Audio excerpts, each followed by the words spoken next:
Thank you very much for inviting us to engage on this year's AI for Information Access Conference. My name is Tshiamo.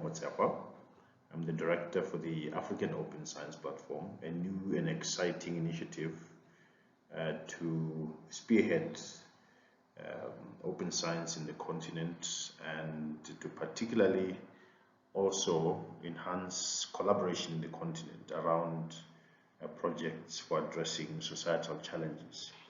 And I think this platform's activities are very relevant to this year's conference that we are running, primarily because the issue of AI presupposes availability of data that from which you can derive information.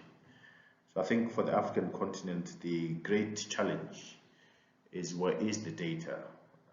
How coordinated are we to make that data available? And I wanted to just use this opportunity to share with you the efforts that we are making in this regard.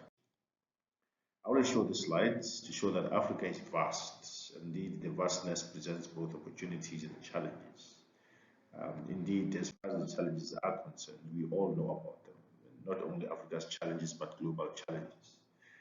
Developmental challenges are abound, and the nature of the challenges are multifaceted and interlinked, and really transcend national boundaries and cannot practically be solved by any one country in isolation. Africa does provide a plethora of very good instruments, including the Agenda 2063, that highlights where Africa wants to be going forward. And indeed, there are some very instrumental science and technology policies in the mold of STISA, which shows how Africa wants to address this challenge through science and technology. There is also the digital transformation strategy that also highlights how Africa wants to leverage digital transformation in its development. And there is also the African Continental Free Trade Agreement that in the end will address livelihoods in terms of trade in the continent. There are some areas like space sciences where Africa has also developed very robust policy instruments to highlight how Africa can leverage these technologies for development as well. There is very good progress in terms of development of data facilitating frameworks. And I think this is important for AI because, as we premised, AI relies on very good availability of clean, reliable data. And indeed, at a continental level, the data policy framework that has been developed by the AU provides avenues in this regard. It's a new document. I'll really advise colleagues to have a look at it. I think critically, it will look to enable the continent to cooperatively enable the data flow in around the continent. And of course, the issues of developing necessary capabilities is also critical, as is the promotion of interoperability and data portability. Obviously, underlying all this is the need for developing robust infrastructure and for integrated national data systems. And regarding, obviously, open science, particularly looking at the issue of data, research data, I think open science presents a very good opportunity also of considering how data could be obviously made available, fair data that is made available for applications and consumptions above board. And indeed, the open science is very clear about what type of data this should be. It should be data that is fundable, accessible, interoperable, reusable, and obviously accessible by machines for computation and analysis for open science. UNESCO itself has developed an instrument to guide all of us in open science, particularly the responsibilities of governments and institutions and universities and individual researchers when it comes to open science. I wish to highlight there the need for enabling policy environment, and particularly the need for investing in infrastructures and capacity building in this regard. Africa as a continent is also looking to operationalize and participate in operationalizing the international framework of open science, particularly looking at issues that are also relevant to Africa. the issue of indigenous languages is very, very important, including for AI.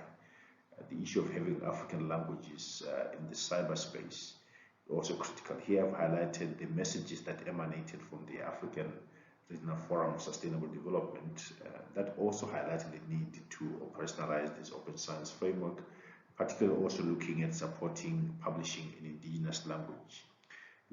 And there's also a very key element for the UNESCO recommendation that talks to engagement and dialogue with other knowledge systems.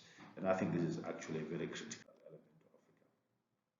By and large, the issue of science and technology diplomacy is a very critical one that sees the need for using scientific and technological and academic collaboration among countries and regions to address common societal issues and international partnerships. And indeed, underlying all this is the need to develop cyber infrastructures. And you will see there that these are connected ecosystems, connected by high-speed connectivity, connecting institutions, organizations, and providing a scaffolding for sharing very expensive instruments that produce a lot of data, and also making sure that the computational resources that have been invested on can be maximized by utilization by many actors.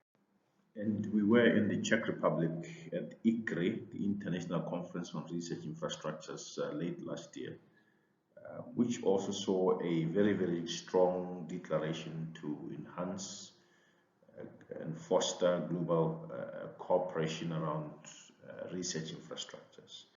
I think this is critical given that there is obviously differing levels of investments in this research infrastructure in the continent, and fostering such a collaboration will provide a mechanism for moving forward together.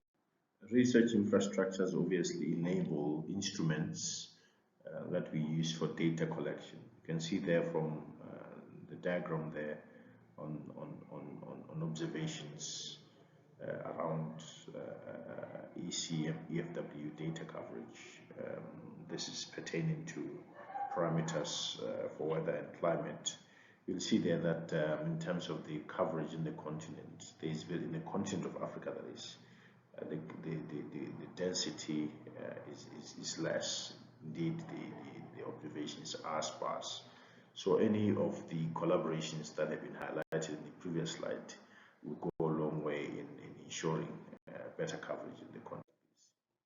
It is in this context that there has been a very detailed landscape study that was done across the multiple dimensions regarding both enabling mechanisms for open science and the different pillars of open science.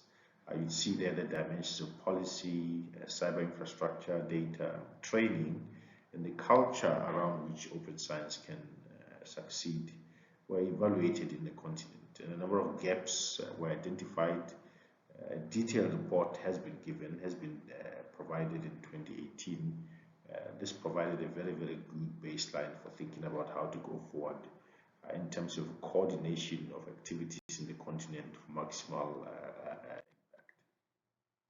It is this background that ASP has been conceived as an open science diplomacy platform to stimulate interactivity, really to create also opportunity through development of efficiencies of scale.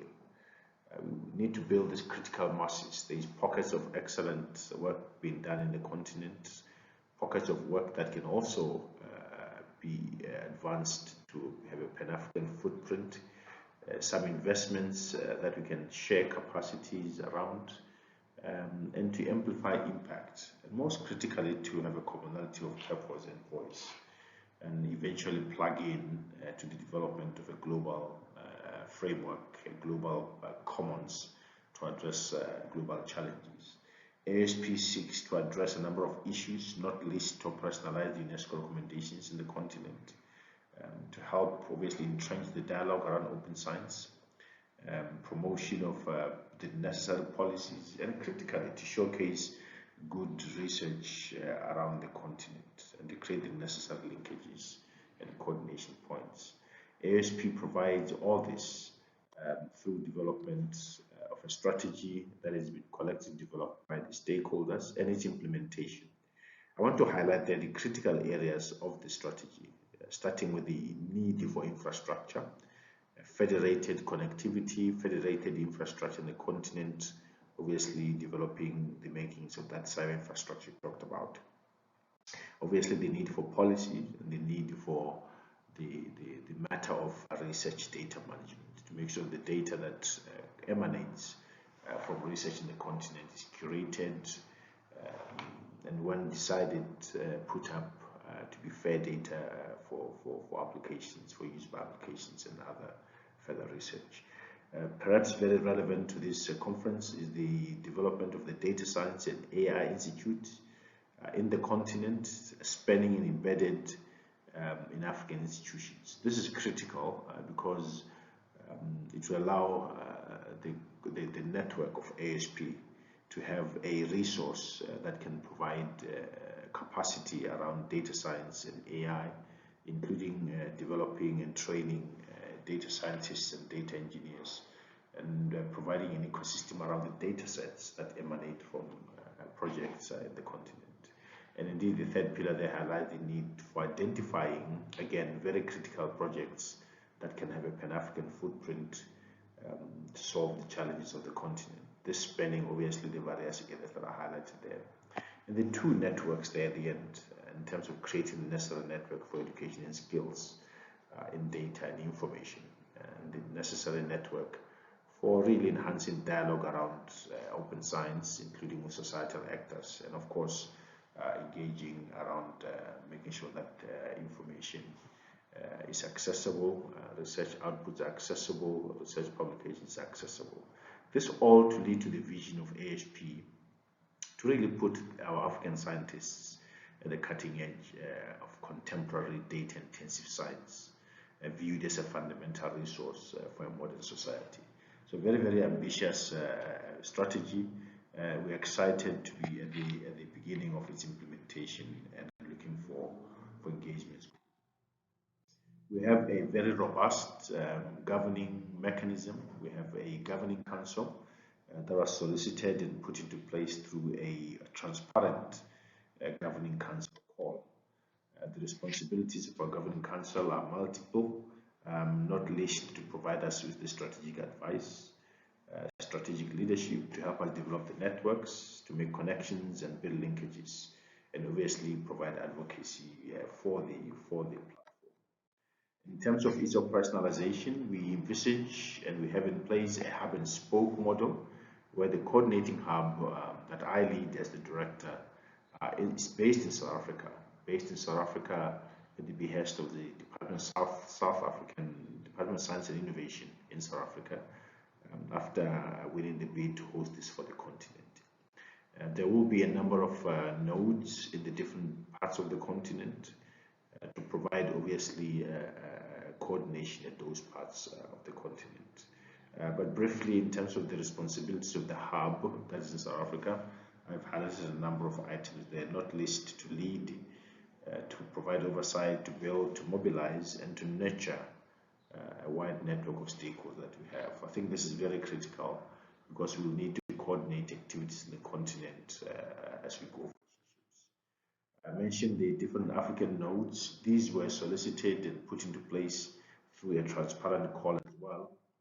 And the role of the nodes were clearly identified. They will be doing all that the coordinating hub is doing continentally, but at a regional level, including obviously issues of policy, issues of program delivery.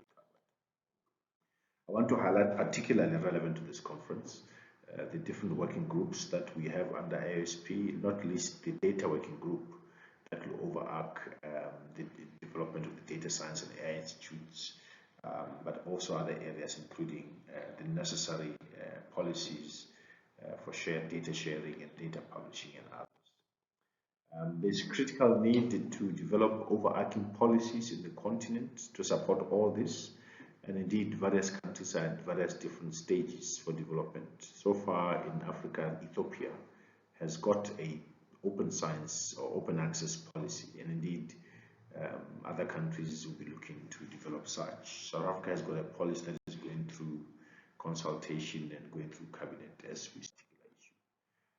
Going forward, what will be required are projects that will exercise countries and organizations in collaborating and promoting open science. And indeed, if you look at the documents emanating from the regional economic bodies, for example, the Regional Indicative Strategic Plan, they highlights a number of key areas, not least if you look at, for example, infrastructure section in that document, and homing in looking at infrastructure for the meteorology sector, which I think is quite critical if you look at the issue of climate change and weather as a very critical area to look at. You will see there that there is a number of projects that are obviously critical for these countries and for regional integration, but also provide a opportunity for engaging in around scientific programs, but also these ripe opportunities for engagement around the use of technologies such as AI.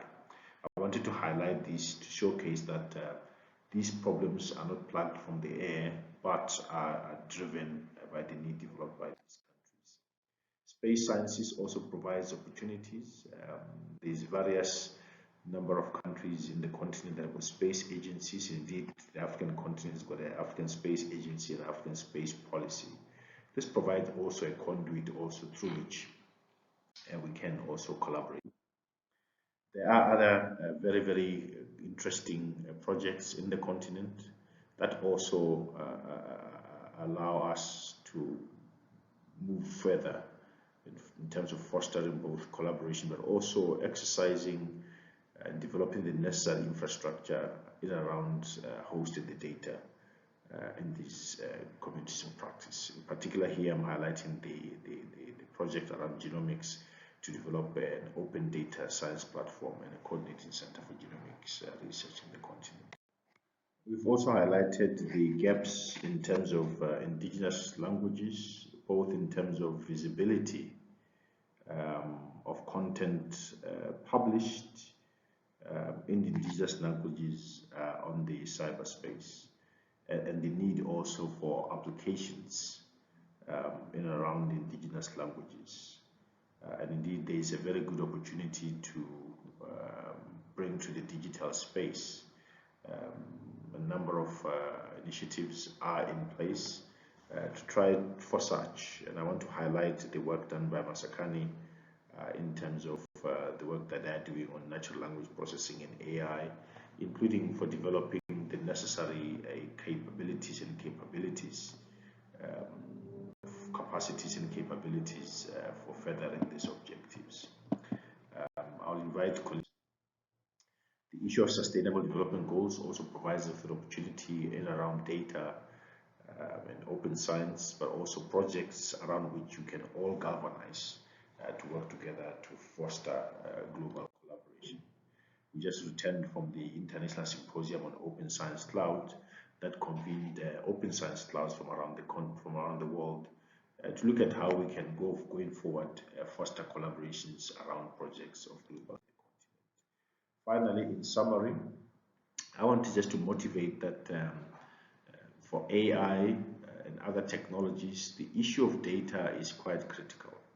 And the issue for us in the continent, as vast as it is where is the data that we can then derive this information that we want to share?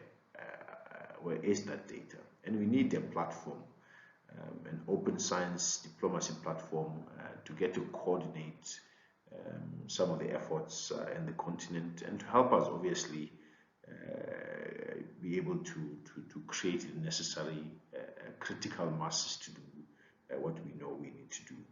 And most critically, to make sure that we are configured as a continent to be able to plug into the global dispensation of actions. I wanted to position ASP as a necessary starting point. It's a necessary starting point for the continent to collaborate going forward to make sure that the very, very good work that is done elsewhere can be made impactful elsewhere also in the continent.